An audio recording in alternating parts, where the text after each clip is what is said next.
Bienvenidos a Entre Valientes. Ella llevaba ya casi 2 meses y no había evolucionado nada. Cuando tú más te quejas, Dios y la vida te da más cosas para quejarte. Más historias, más inspiración. Bienvenidos a Entre Valientes.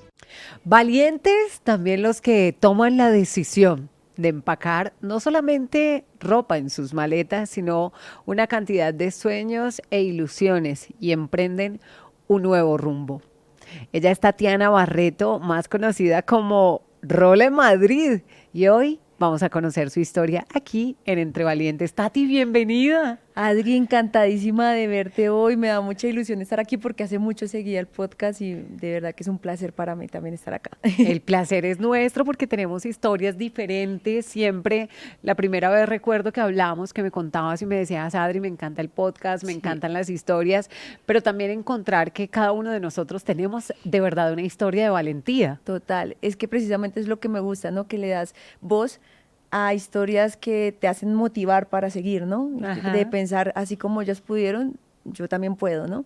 Y mira ese escenario donde no necesariamente son personas que sean muy, muy reconocidas, sino que todos tenemos algo en el corazón que hemos vivido y que puede ayudar a otros. Pues gracias de verdad por darme este espacio y bueno, acá abriéndote mi corazón. Eres una valiente desde los 7 años. ¿Cómo así que desde tan chiquita empezaste a trabajar?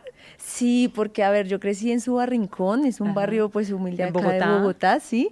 Y pues mis papás mi papá era familia estrato medio hasta que a los 7 años caímos en una crisis económica. Mi papá lo echaron del trabajo, mi mamá tenía 4 hijos, entonces era ama de casa. Ajá. Y entonces ahí fue como desde lo que estaba acostumbrada a cambiar y ya como que empezar que no tuviéramos ni para una paleta de 200 pesos. Entonces, como mi mamá me enseñó siempre como a ser muy guerrera, como trabaja, búscate tus cosas. Entonces yo empecé a vender dulces en el colegio. Al principio compré con la de mis 11, que eran 500 pesos, lo invertí todo en dulces. Entonces me acuerdo que compré como 10 dulcecitos de 50 y al otro día ya tenía entonces 1000 y así empecé a crecer. Y luego pues también vendía pitillos, mezcladores, porque mi papá vendía eso en charcuterías y obviamente la gente compraba al por mayor, pero la gente me veía tan chiquitica y era como por ayudarme, sí. Y luego mi papá vendía gaseosas y yo le ayudaba, me daba una comisión de 500 pesos y yo, pues no, hay que hacerle y empecé a vender así. Alma de emprendedor, los colombianos tenemos alma de emprendedores, ¿cierto? Yo creo que sí, más después de vivir en España. Los colombianos somos muy guerreros y emprendedores, siempre queremos buscar nuestro negocio. En España es muy diferente, en España es más la visión de quiero ser funcionario y tener un trabajo de por vida porque no te pueden sacar del trabajo. Entonces, si tú eres funcionario, tienes un trabajo siempre. Hagas lo que hagas. O sea, tienes que complicarlo muy difícil para que te quiten el cargo, pero normalmente si eres funcionario tienes de por vida. Y la mayoría de españoles sueñan con eso. En cambio, nosotros los colombianos es como, no, yo quiero ser mi propio jefe, yo quiero ser emprendedor, aunque yo tenía quiero montar mi empresa. Sí, exacto. Aunque yo tenía una mentalidad como muy de empleada hasta que me echaron del trabajo. Dicen que de esos momentos fuertes uno descubre sus grandes talentos y puede convertirse en un gran empresario. Quiero que empecemos a hablar de esos sueños y el sueño que tú has vivido y el riesgo que tú asumiste cuando decides salir del país. Es una realidad que hay muchos colombianos en este momento, Tati, queriendo salir de Colombia y salir a toda costa, o sea, sin importar que no tengan una visa, sin importar que no tengan algo seguro, el tener la ilusión de irse tal vez a buscar un mejor futuro, que es lo que creemos, está en el corazón de muchos colombianos. ¿Cómo viviste tú esa experiencia? Yo nunca soñé irme del país porque yo era muy colombiana, demasiado, pero llega a mi vida una crisis, mi suegro enferma de un cáncer y me dicen, oye, pues ve, ¿por qué no te vienes? Yo no sé cuántos años me quedan de vida, vente y estate con nosotros y así puedo compartir con mi hijo. Mi hijo, pues yo me casé con un español, es español. ¿Cómo lo conociste? En una chiva. Espérate. En una chiva. En una chiva rumbera. Mujeres, hay que subirse a la chiva. Pues imagínate que... Usted que está pensando y está anhelando un europeo en una chiva rumbera. Sí, mira que me subí fue cosas de la vida. Era diciembre y era una despedida de la empresa. Entonces a mi mamá la invitaron a una chiva que mi mamá era amiga de la dueña de esa empresa. Ajá. Entonces la invitaron solo a ella y yo quería ir. Entonces mi mamá, no puedes ir, no puedes ir. Yo, ay, déjame ir. Bueno, yo me le aparecí, como que me fui colada a la chiva porque yo no estaba invitada. Entonces, primero había como una lechona y me acuerdo que fue muy chistoso porque estaba la lechona y yo veía que mi mamá, yo quería más lechona y mi mamá me decía, te está mirando el español. Yo creo que está mirando la lechona para que no comas más. Y yo, ay, pero yo quiero más. Y yo, no, estaba viendo, era esta lechona. Te estaba echando el ojo. Me estaba echando el ojo. Entonces, luego nos subimos a la chiva. Primero fue la comida y luego nos subimos a una chiva. Y fue como curioso porque los dos nos encontramos en la mitad. O sea, yo no sabía que era español porque me mostró dos personas. Mi mamá dijo, él es el abogado y él es el español. Entonces, yo juré yo pensé que los confundí. Yo pensaba que el otro era el abogado. Ajá. Entonces a la mitad cuando le escucho el acento raro, yo, ay, ¿qué tal? ¿Cómo vas? Y me dice, no, acá disfrutando Colombia. Y yo, pero si eres colombiano, ¿no? Es que yo soy español. Ajá. Y fue una conexión muy bonita, o sea, yo me acuerdo que terminamos en la calera, es que abrazándonos, ¿Qué? pero, o sea, nos acabamos de conocer, pero yo no sé, yo sentía como que lo conocía toda la vida. Yo me acuerdo que ese día me fui súper desarreglada y yo llegué a la casa y, ay, ¿por qué no me dijiste que iba a conocer al amor de mi vida, a mi mamá? O sea, esto fue amor a primera vista. Total, sin saber de verdad que se iba a volver el amor de mi vida. Y empezamos... Pero mira cómo te brillan los ojos. Sí. Yo, 11 años más tragada que quién sabe qué. No, 11 años. Sí, entonces él llegó a Colombia, él había aterrizado en octubre a Colombia porque él emigró por la crisis aquella del 2008, entonces él vivía, eso fue en el 2012, 2013, y él llegó a Colombia, nos conocimos y a los 3 meses, ya pues me conoció a mí y le decía, no te enamores de una colombiana porque tiene muchos prejuicios Ajá. de nosotras. Entonces los papás le decían, no te enamores de una colombiana. Y él llega y a los 3 meses, la familia se dio cuenta porque se fue a España y llevó regalos. Y él nunca llevaba nada. Claro, eso fue una siembra en el corazón que puso una colombiana. Claro, decía, hay algo pasa, llamaron hasta los jefes de mi esposo a ver qué es lo que está pasando, porque Claro. él llegó con la maleta llena de regalos y mi hijo no es así. En España no se acostumbra a eso. Y ahí fue cuando dijo, no, está saliendo con una chica, mejor dicho, me mandaron a investigar la vida, porque claro, él tenía en sus planes irse 2 años y se devolvía a España, pero él quedó enamorado de Colombia. O sea, él desde que llegó, él quedó enamoradísimo del país. De Colombia y de la colombiana. Y de que la lo atrapó. colombiana. ¿Y cómo ha sido esa experiencia? O sea, él se devolvió al final. ¿Qué sucedió con ustedes, Tati? Vivimos en Colombia 4 años y a los 4 años, bueno, teníamos los dos trabajo, vivíamos pues normal, con un sueldo normal, pero no nos faltaba nada. No, yo me acuerdo que nos casamos, nos comprometimos a los 6 meses, nos casamos a los 9, entonces todo el mundo pensaba que era que yo estaba embarazada. Y eso parecía un velorio. Mirabas para aquí la familia de mi esposo llorando. Mirabas para aquí la familia de mi familia también de mal genio. Wow, no. Porque ninguno quería, ambos tenían prejuicios. O sea, a los 9 meses. A los 9 meses, entonces yo no sabía, yo veo mis videos de la boda y todo el tiempo era como, ¿está acá seguro que se quiere casar? Y yo, sí, pero yo totalmente que yo no sabía si era lo correcto. O sea, que tú sí crees y eres la fiel muestra que el amor a primera vista existe. Existe, y sobre todo la conexión, o sea, nos tragamos muy rápido porque aparte al poco tiempo él se fue a vivir a Medellín y yo decía, no, las paisas son unas mamacitas, ya lo perdí, no más, pero empezamos a hablarnos cada día más, nos ennoviamos por WhatsApp y a la semana me sacó unos tiquetes para yo ir a Medellín y ahí empezamos, yo iba cada 15 días y luego ya se vino a Bogotá a vivir conmigo, bueno, a vivir conmigo no, él en su casa y yo en la mía. ¿Cambió la percepción de tu familia al cuánto tiempo? O sea, ¿al cuánto tiempo dijeron como, no, esto sí va en serio, después de que se casaron? Mi mamá siempre lo quiso. Sí. Pero mi papá era el primer novio que le presentaba. Y te casaste, o sea. Claro, él era el primer novio que le presentaba, con mi niña no, o sea, desde el principio, un español, él tenía prejuicios con los españoles porque había tenido malas experiencias, entonces me acuerdo el primer día que le dijo, ¿usted es de España? Sí. ¿Lo conoce? Le dijo mi esposo, no, ni lo quiero conocer. Y claro, y mi papá era altísimo, le daba un respeto a mi esposo. Yo creo que empezaron a quererlo después de que nos casamos y sobre todo después de que conoció a la familia. Cuando la familia vino a Colombia y vio como mi papá ya como que se abrió y viceversa. También cuando mis suegros llegaron, aunque mis suegros eran muy políticamente correctos, nunca me dijeron a mí nada, pero sí que noté cuando ya vinieron, conocieron a mi familia y tal, como que le bajaron a tantos prejuicios porque pues tienen muchos prejuicios de las colombianas, lastimosamente. ¿Por qué tienen prejuicios de las colombianas? Pues allá es la imagen de que las colombianas somos interesadas, que robamos maridos, que queremos papeles, todo este tipo de cosas. Entonces, precisamente los videos empezaron a como esa lucha, porque yo no lo veía. Yo cuando venían acá, yo jamás lo noté. Cuando yo me fui a España, cuando de vacaciones menos, tú vas 15 días, no notas esas cosas. Pero cuando ya me fui a vivir, ya fue otra cosa. Entonces, como que al principio fue difícil la aceptación por lado y lado, ya después vienen, pues, Cuéntame de tu experiencia cuando tú dices que fue difícil al principio. Cuando vas viviendo en España. Viviendo en España. Bueno, yo entonces llegué por la enfermedad de mi suegro. Entonces Ajá. fue una cosa muy loca porque tuvimos que vender todo rapidísimo. Vender el carrito, las cositas de la casa que estaban recién compraditas, entregar el apartamento. Y nos fuimos a vivir o sea, como la vaca loca, ir a España. Yo en mi cabeza inocente tenía 24 años y yo decía, no, me voy, acompaño a mi suegro y vuelvo, no pasa nada.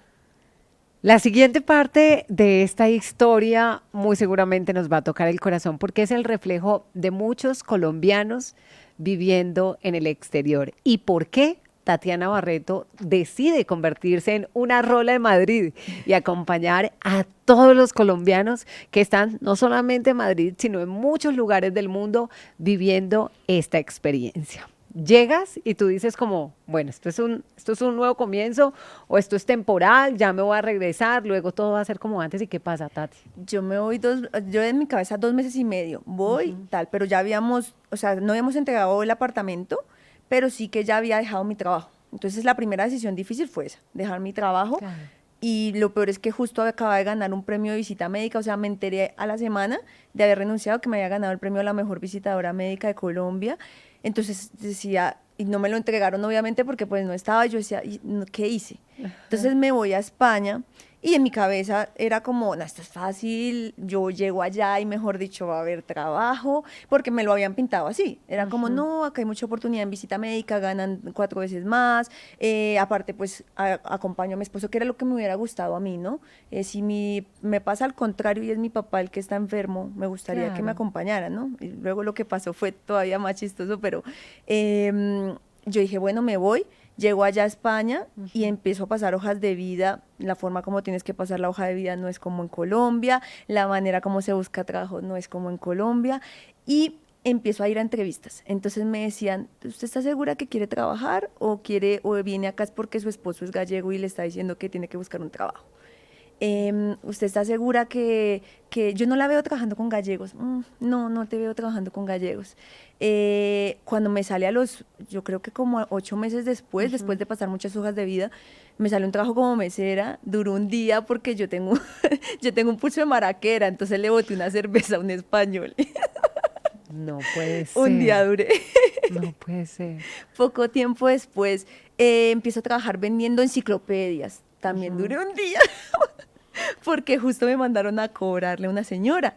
Y esa señora o sea, ¿quién compra enciclopedias hoy en día? Los ancianitos. Sí, los adultos. Sí, los adultos mayores. Entonces, yo llego allá y me dice la hija, ustedes estafaron a mi hija. Y yo libre de toda culpa porque yo acaba de llegar, solo me mandaron a cobrar. Me estafaron a mi mamá, devuélvame el dinero, yo no les voy a pagar nada. Y yo, claro, cumpliendo con mi trabajo, les digo, ay, yo espero acá, tranquilos, yo espero. Cuando veo que la señora saca unos perros y yo corro, y yo decía, esto es real. No puede ser. Yo decía, Es que bueno, bienvenida a España. sí, entonces ya salí corriendo con los perros, pero yo decía, Dios mío, ¿qué es lo que acaba de pasar? Duré un día, le conté a mi papá me acuerdo, lo llamé y le dije, papi, tal cosa, y dijo, no, si tienes que engañar a gente como esto, no, eso Claro. no es lo que yo te he enseñado, déjalo. ¿Y qué pasaba con tu carrera, con tu profesión? No, menos, no sé, yo Ah, soy periodista, pero no conseguía nada porque tenías que lograr una equivalencia. Duré 2 años buscando esa equivalencia y aún cuando me salió, no me salía trabajo en mi carrera.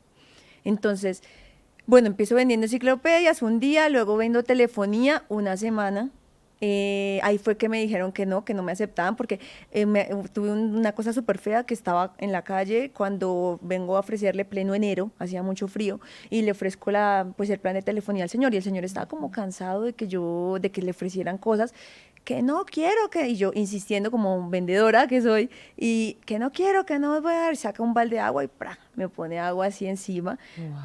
Aún así, no lo dejé porque yo pensaba que iban a pensar mis suegros, que yo soy, que no, sí, no sé, que todo lo que habían visto en Colombia es falso, que, ¿me entiendes? Ajá, Y más claro. quitando como, no, yo puedo. Entonces decido, no, pues voy a hacerle. Y a la semana me dijeron que no había quedado. Me acuerdo que me fui a la playa a llorar mucho, o sea, lloraba porque yo decía, no sirvo para nada acá en España. O sea, Que no es tan fácil como lo veías desde acá. claro, en Colombia, gracias a Dios, a mí me fue bien en el trabajo y llego a España y es otra vuelta totalmente diferente. Entonces me acuerdo que, bueno, después de pasar hojas de vida, yo me iba a llorar a la playa. Siempre que pasaba cualquier cosa, yo llegué a Vigo, nunca había vivido en el mar, entonces era como una descarga, sobre todo porque como inmigrantes nos callamos tantas cosas. A la familia no le queremos contar estas cosas porque es... Porque los preocupamos. Claro. O porque tal vez nos van a decir, sí ve, yo a usted ya le había dicho que no se fuera por allá, Exacto. que no se casara mi hija con ese español. Y los amigos, uno quiere dar como una imagen de que, wow, yo mira cómo me va de bien, pero la realidad es realmente otra. Yo creo que eso fue lo que me hizo como que la gente, como empatizar con la gente con las redes, porque fui real y dije las cosas como eran. Tatiana Barreto con nosotros en Entre Valientes, contándonos su historia. Cómo se enamoró de un español, cómo fue ir a este país a buscar oportunidades y tal vez encontrarse una realidad completamente diferente a lo que ella anhelaba para su vida.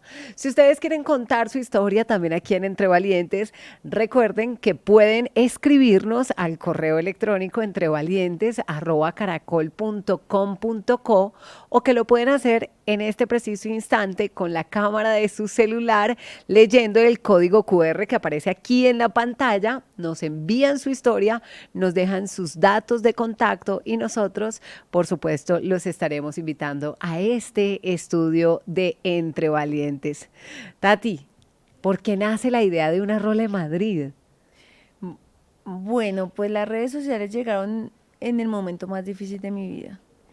Hoy es que pienso en eso y yo creo que el miedo de cualquier inmigrante es perder a un familiar en la ausencia, ¿no? Y ese era mi más grande miedo. Yo le decía, ¿y si les pasa algo a alguno? Llega la pandemia.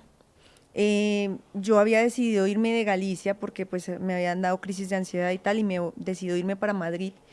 Y yo dije, es un nuevo comienzo, estoy ilusionada porque va a ser algo bueno, pero justo llego a Madrid y en Madrid todo, aparentemente todo iba muy bien, justo encontramos un apartamento para alquilar que era nuevo y yo dije, bueno, pues serán cosas buenas que van a llegar.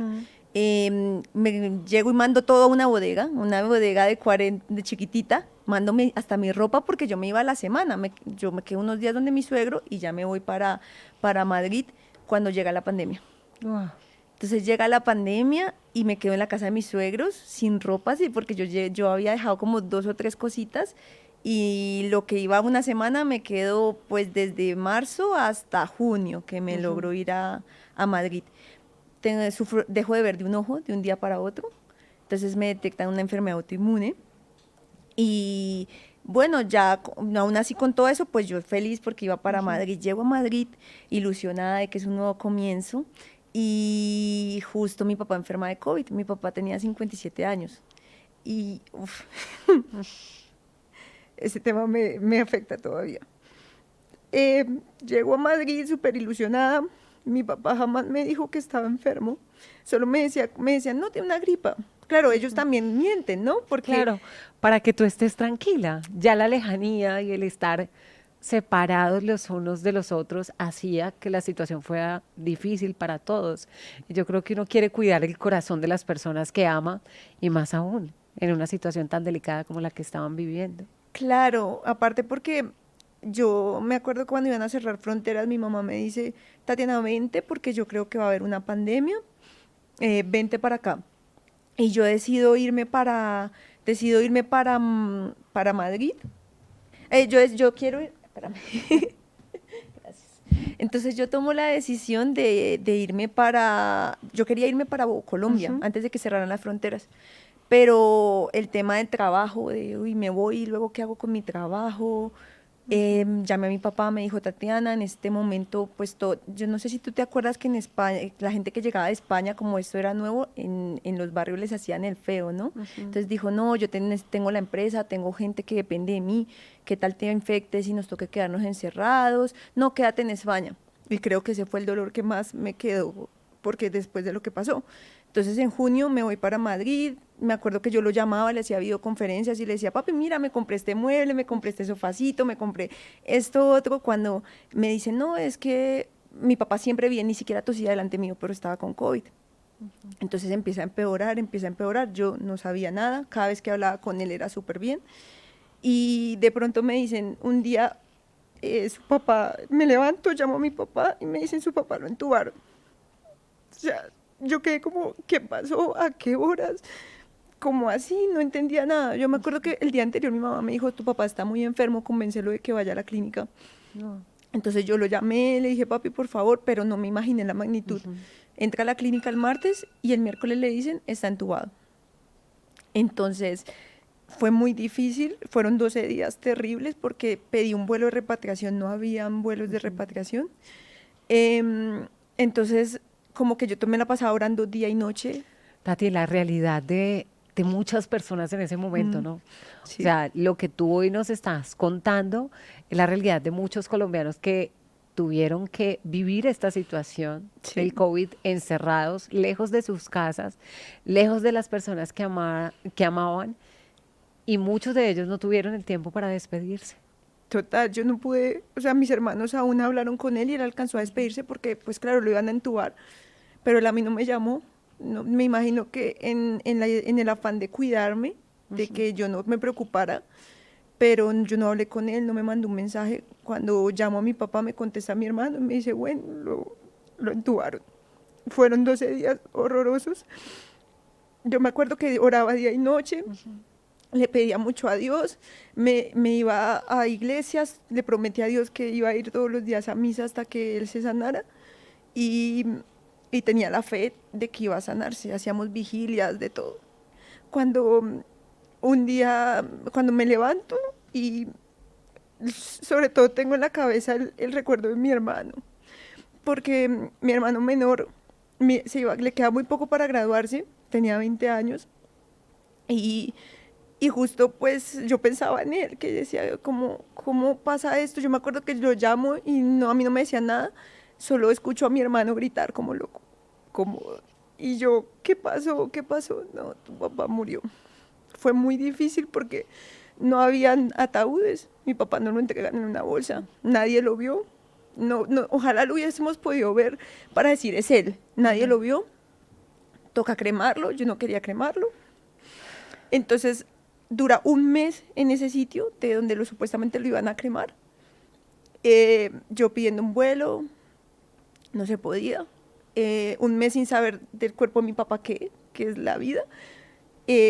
Cuando tuvieron que entregarlo en la funeraria esta donde lo iban a cremar, pues mi papá entró en una bolsa, nadie lo vio, nadie sabía si era él, pues mis hermanos dicen que sí porque era el pie de él, pero para mí asumir eso desde la distancia fue absurdo, yo casi me vuelvo loca, no asimilas porque cuando tú ves un cuerpo dices, ok, no está, pero pasar de tener un papá sano a que el día de mañana te digan, ya no está. Oírte, coger un avión y decir...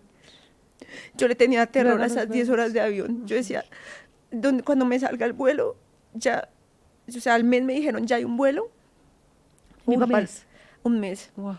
Me dijeron, ya hay un vuelo, y yo decía, ¿ya para qué? Ya no decidí no viajar en ese momento.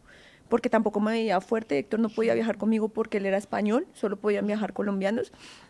No, y además era llegar también a ver la realidad, el dolor de tu mamá, el dolor de tus hermanos, el dolor de una familia que había sufrido durante ese mes. Fue muy difícil porque en el barrio se enteraron que había muerto mi papá, entonces nos hacían, o sea, si alguno de mis hermanos salía a comprar algo, inmediatamente, porque todos se infectaron obviamente, le hacían el feo, en los mismos vecinos, que porque iba a salir con ese virus a propagarlo a todo el mundo, ya, pues no se sabía del tema. Mi mamá se enfermó también, o sea, fue muy caótico la situación.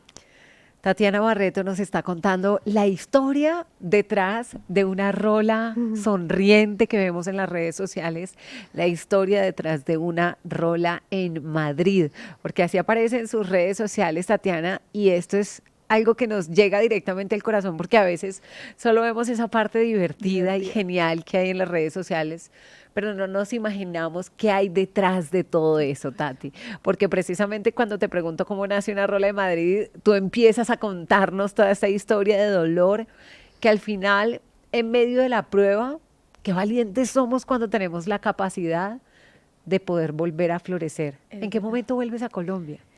Bueno, yo me quedo mucho, bueno, es que aparte de eso, mi cuñado enferma de un cáncer. En el mismo, o sea, mi cuñado él empieza con un COVID en marzo, justo cuando empieza la pandemia, pero no sabían que era COVID. Y poco tiempo después le descubren un linfoma leucemia que justo se le había desarrollado. ¿Qué tiempo tan duro para ustedes? Que junto se le había desarrollado, justo por el COVID se le aceleró el proceso. Acaba de tener un bebé, entonces imagínate la situación. Fueron meses de lucha, aunque mi esposo estaba como muy esperanzado de que iba a salir adelante, igual que mis suegros. Y mi papá muere en agosto y mi cuñado, después de un trasplante que le hicieron de médula, muere de la misma manera entubados, pero con diferentes patologías, pero entubados por un multisistémico en enero. Entonces ya, o sea, ese tiempo fue muy difícil porque Héctor hacía de todo para hacerme feliz, pero yo, sabes que uno pasa por unas etapas, ¿no? Y yo estaba en una etapa de rabia absurda, yo no entendía por qué había pasado eso. Me culpaba a Héctor porque, ay, ¿cómo así que yo me vine por ti y mira lo que me pasa? Tuvo que pasar unos momentos bien desde que migré, yo creo que las relaciones saben si van a funcionar por estas pruebas. Y desde que migré, pues pasas por la depresión de emigrar, que yo creo que es un luto igual que, o sea, es un luto también, porque tienes que desprenderte de tus costumbres, de tu tierra, de tu familia, a vivir una nueva vida sola. Empiezas a vivir en soledad. Y esa parte era difícil. Entonces luego pasa la muerte de mi papá a los 3 años, muere mi cuñado, entonces ya cuando muere mi cuñado yo tengo que como que despertar. ¿Te tocó a ti? Claro, porque mi esposo nunca lloró delante mío. Él llegaba y se iba a llorar en las noches, lo encontraba en la madrugada a las 3 de la mañana llorando, pero delante mío él trataba de estar fuerte. Pero cuando ya vi que que yo también tenía que apoyarlo, que ahora tenía que ser yo apoyo, entonces empiezo a despertar. Al tiempo echan a mi esposo del trabajo, entonces yo asumo la casa y yo la asumo de aquella manera porque teníamos un sueldo de la mitad, pero él estaba como, yo trabajaba con estéticas, entonces las estéticas por la pandemia fueron muy limitadas, entonces a mí me mandan al ERTE, que se llama ya, que es como un espacio donde te paga una parte del Estado y te paga una parte de la empresa y trabajas menos tiempo, entonces, pero no ganas igual. Entonces tenemos que pagar arriendo, servicios, todas las cosas que hay que pagar, y recién llegados a Madrid, que Madrid era una ciudad mucho más cara, y yo me vine con los sueldos, los dos nos fuimos con los sueldos de Galicia, que eran mucho más bajos. Entonces pero a la vez lo recuerdo como la etapa más bonita, porque yo me acuerdo, los europeos no están acostumbrados a vivir momentos difíciles económicos. Ellos, pues, los limitantes que tienen son muy pocos, hay muchas ayudas, pero en ese momento, supuestamente Héctor tenía derecho a un paro, pero como todo estaba pidiendo, todo el mundo necesitaba. Entonces no mandaron nada. Entonces, yo llegué y dije, vale, siempre como que después de tantas pruebas yo esto lo tomé como, no importa, vamos a hacerle. O sea, si mis papás pudieron con crisis peores y 4 hijos, yo no voy a poder. Entonces asumo yo la casa y le romantizaba. Entonces yo le decía, un fin de semana, ¿qué vamos a hacer? Y yo, ven, hagamos unos huevitos cocidos, se los metía en una cajita de picnic, le decía, vamos a comer unos huevitos y vamos a un parque. Y él decía, ay, ¿qué es esta miércoles? O sea, acá no, ¿qué es esto? Hostia, ¿qué? Y yo le decía, pero mira qué bonito, estamos acá. Y él al principio le costó huevo, o sea, porque, exacto, había para huevos, había solo para huevos, para tal. Y los dos como que él poco a poco se fue adaptando. como teníamos tiempo libre, porque yo no estaba trabajando al 100 y él Y de estaba sin verdad, trabajo. eso era una rolada en Madrid. Sí. O sea, yo no me quiero imaginar este panorama. Además, tu esposo, el español ahí, y tú la colombiana berraca echada para adelante y no hay para comer, pero sonreímos. Sonreímos. O Y sea, hagámosle, y yo le decía, vamos, camina, yo te llevo en España hay unos días que es gratis todo, unas horas. Entonces yo, vamos a tal museo que de 6 a 8 está gratis. Vamos a tal lado, que no sé qué. Y fue bonito porque los dos nos fortalecimos como pareja y como que, oye, no nos mató la muerte de un ser querido que realmente te mata por dentro. Así es. No vamos a dejar que algo tan insignificante como, porque el dinero a la final cuando empiezas a perder personas te das cuenta que el dinero acá es lo de menos. Y que lo que acumules aquí, o sea, no tiene nada de valor en el momento en el que tú quisieras tener a alguien y así tengas las riquezas más grandes, no lo vas a poder tener.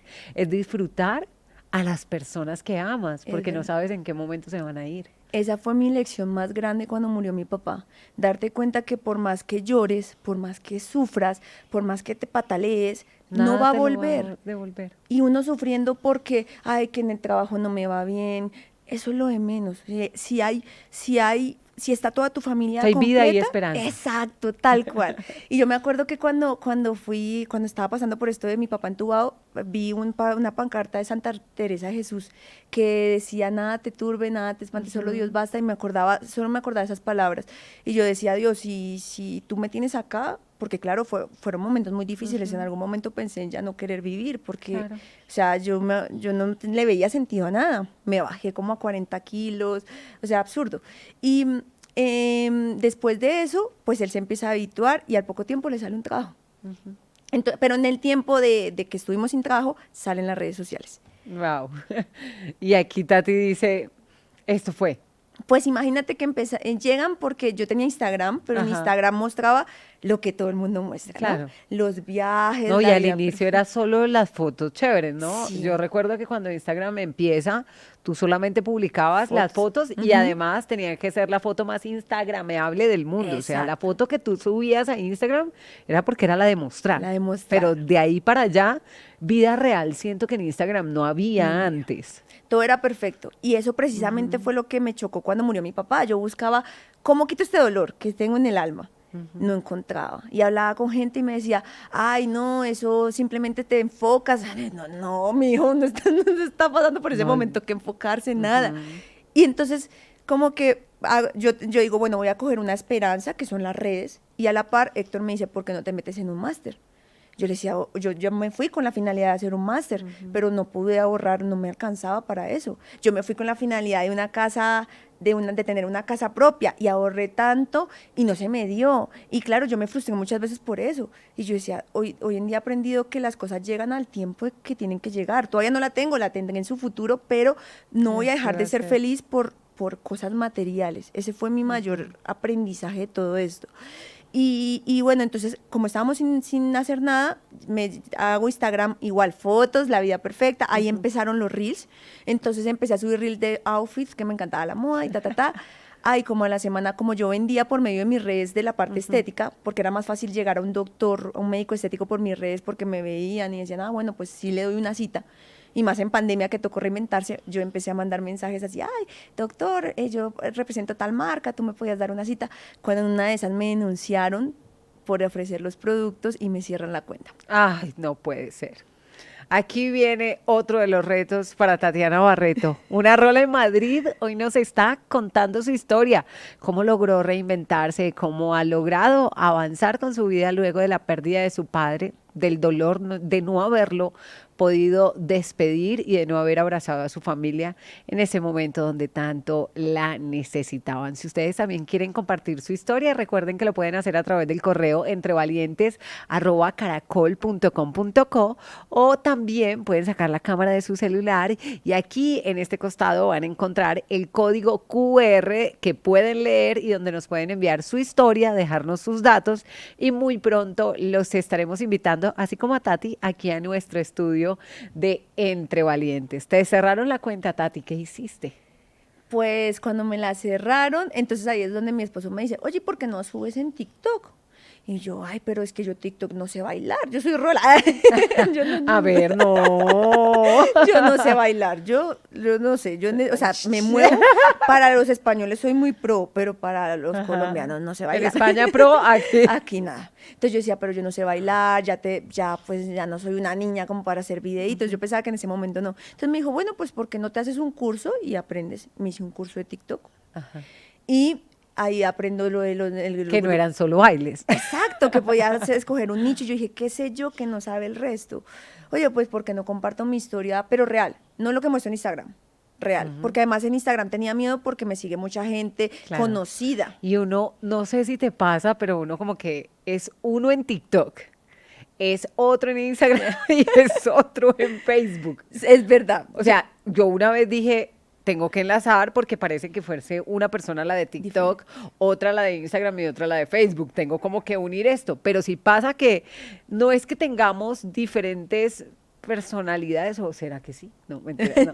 Yo creo que es que elegimos compartir nuestros roles en lugares diferentes. El tipo de comunicación, a mí me costó, yo hasta hace 2 años empecé a subir contenido en Instagram. Ajá. Yo tenía hace 2 años 3.000 seguidores porque me costaba horrible porque yo decía, ¿qué van a pensar mis amigos? Que tenías la cuenta privada Yo la tenía pública, pero solo fotos, de fotos de viaje, la vida perfecta. y las ocultabas de vez en cuando las fotos que ponías. Yo no mostraba nada por el miedo, precisamente. Entonces, bueno, llego y digo, bueno, ¿por qué no voy a subir el primer video de TikTok con la bendición de Dios de que llegó a 300.000 vistas? Entonces, ¿Y sobre Héctor, qué fue ese primer video? para mí en ese momento lo veo y digo, fue una tontería. Yo iba caminando y simplemente yo iba con un regalo, pero fue una historia real. Yo iba con un regalo y pues, decía en texto, cuando llegas tarde donde tu suegra al cumpleaños, porque lo bueno se hace esperar. Y fue real porque yo llegué en este plan así como, ya sabía que iba tarde, pero me había ido a la peluquería y entonces yo llegué al cumpleaños de la suegra tarde y yo llegué, ¿qué puedo hacer? No, pues voy a llegar así apoteósica y con empoderada. un buen regalo. Y yo llegué así, y mis suegros que me mataban, mi hermano, mis cuñados que me mataban. Pero entonces, por eso fue que yo dije, oye, pues nada, voy a salir así. Hice el video, simplemente caminando, hacía como, y ya. Y tuvo 300.000 vistas. Entonces Héctor dijo, oye, pues como que te va bien en esto, sigamos haciendo. Él odiaba las redes, Ajá. no le Y hoy gustaban. te vemos con él, mejor dicho. Total, salió mejor que yo. Es muy divertido. Es muy chistoso, pero al principio él empezó como yo estaba pasando por todo ese momento. Él me dijo, Tatiana, ya te apoyo porque quiero que salgas de ese momento en el que estás, porque yo duré 2 meses en cama. Yo no me levantaba nada. Y gracias a Dios tuve un jefe español muy lindo, malagueño, que me dijo, tranquila, yo te mando a ERTE al 100%, tú tranquila, tú sigue el tiempo que necesites. Wow. Son angelitos que te manda Dios en el camino, porque aunque pases, claro, pasé también xenofobia, pero luego también encontré muchos ángeles. Claro. Cuando mi papá estaba en Tubá, una española me llegó a abrazar de la nada. Cuando yo hice como un funeral como simbólico porque me dijeron que era importante que yo hiciese. Entonces yo hablé con el cura, le dije, mi papá acaba de morir, pero el cuerpo no lo entregan hasta dentro de un mes. Y a una señora a la salida, sin saber nada, se me acerca y me dice, a ti se te acabó de morir tu papá, ¿te puedo dar un abrazo? Y eso es raro porque los españoles son un poquito fríos, bueno, menos que el resto de europeos, pero me parecía rarísimo. Y entonces, bueno, llegamos y él me dice, bueno, yo te voy a apoyar. Y empezamos a hacer videos de choques culturales, cosas que me habían pasado a mí como inmigrante, y empiezan a hacerse viral, o cosas que le habían pasado a Héctor también en Colombia. Y también videos que para quitar esos estereotipos, oye, no, Colombia es más que esto que nos estás diciendo, Colombia es más que X o Y cosa. Y empiezan a hacerse virales, y al año acá, o sea, yo empecé como en marzo, y en diciembre tenía 80.000 seguidores en TikTok. Entonces empezó a crecer, y aún así durante 2 años yo seguía trabajando en visita médica porque obviamente no me podía irme de mi trabajo porque era mi sustento. A la par hacía mi máster. Hacías el contenido. Creaba contenido, hacía mi máster de marketing digital, que fue como que me gasté todos mis ahorros en este máster como una Pero última valió apuesta. la pena. Valió la pena, sí. Una buena inversión. Sí, fue una excelente inversión. Pago el máster, pago con los ahorros, entrego todo lo que quedaba. empiezo a trabajar en eso y en ese tiempo me salen las prácticas en mi máster y empiezo a trabajar como directora de marketing digital en una empresa de interiorismo. Entonces, por fin ya me sentía como... En tu zona. Claro, no ganaba mucho, pero no importa, era... Pero eras feliz. Era la oportunidad que tenía. Entonces tenía 2 trabajos. Tenía ese, el de visita médica, delegada comercial y el de directora de marketing digital más el máster. ¿Qué pasa? Que quedó embarazada. Entonces yo decía, ay, ese regalo de Dios. Pero yo sí me soñé que mi papá, yo le contaba en el sueño a mi papá y mi papá decía, ay, negra. Entonces ahí supe como que no, sentí, pero había algo que no estaba sí. bien. Entonces, duró unas semanas, empezó con una amenaza de aborto y me dicen tienes que parar. Entonces, por mi hijo decido dejar mi trabajo como directora de marketing digital porque no me generaba muchos ingresos y me quedo solamente con el de delegada comercial y visitadora médica. Solo me quedo con eso. Y justo a las 9 semanas lo pierdo.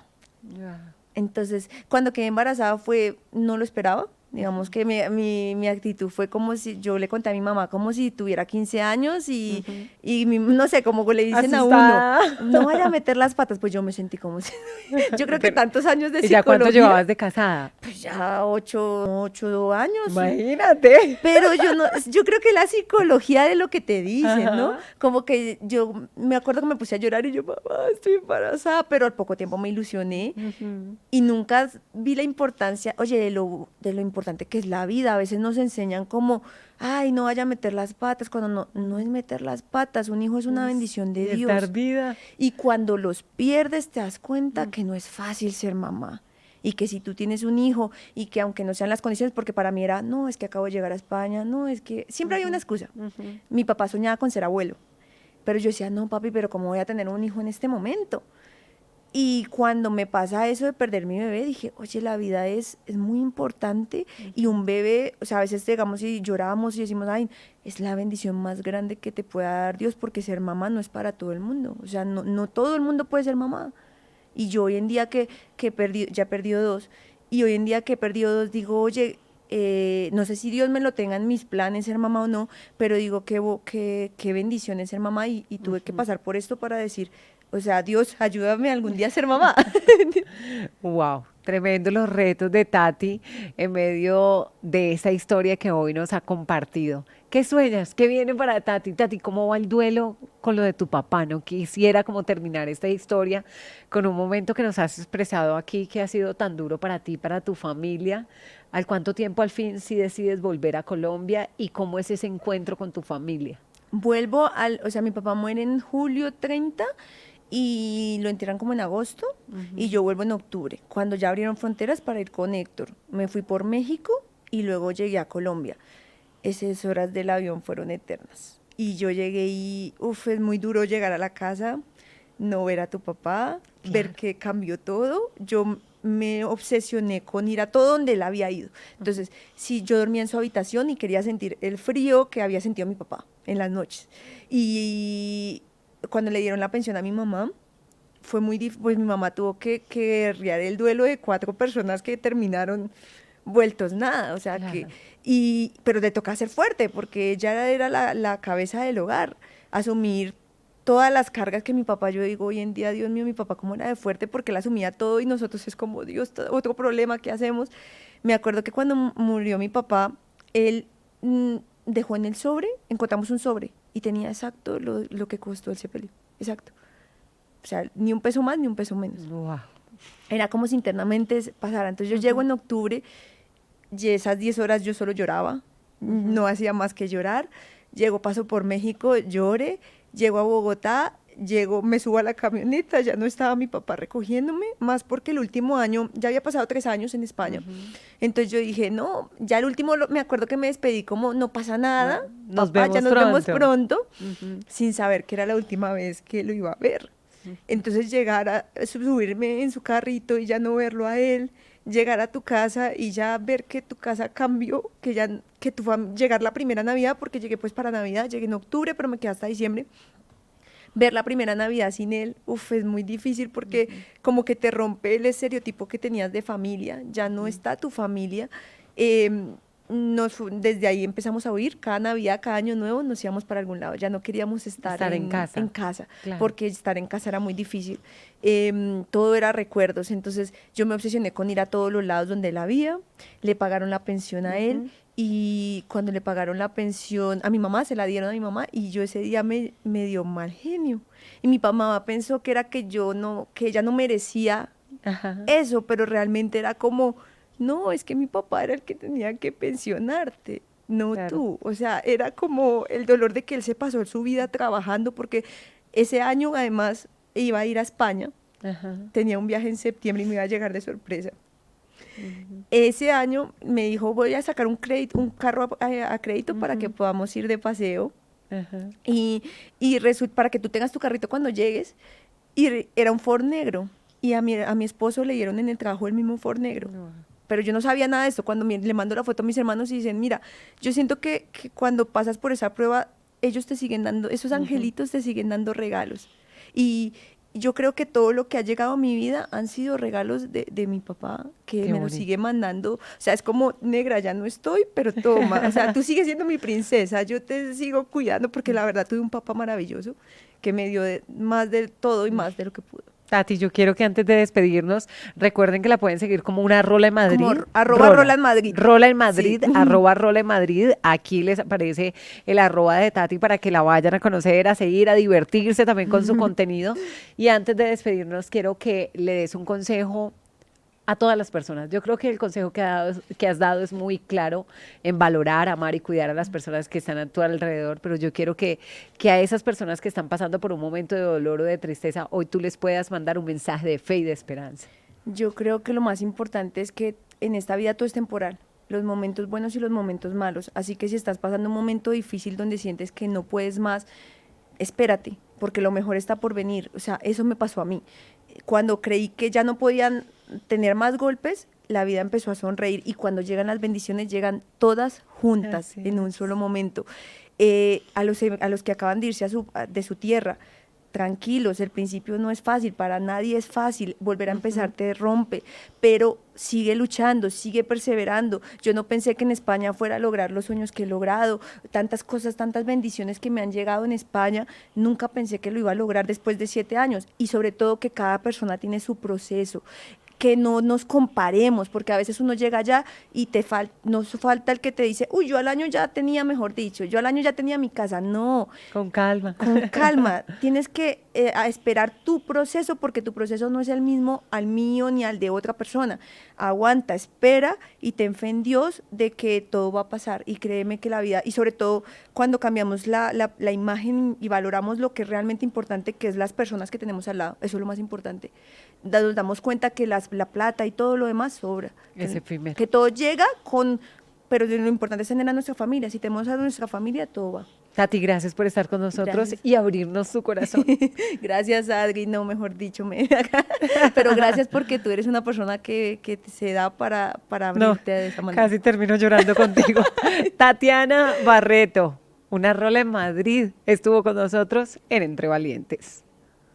Bienvenidos a Entre Valientes. Ella llevaba ya casi 2 meses y no había evolucionado nada. Cuando tú más te quejas, Dios y la vida te da más cosas para quejarte. Más historias, más inspiración. Bienvenidos a Entre Valientes.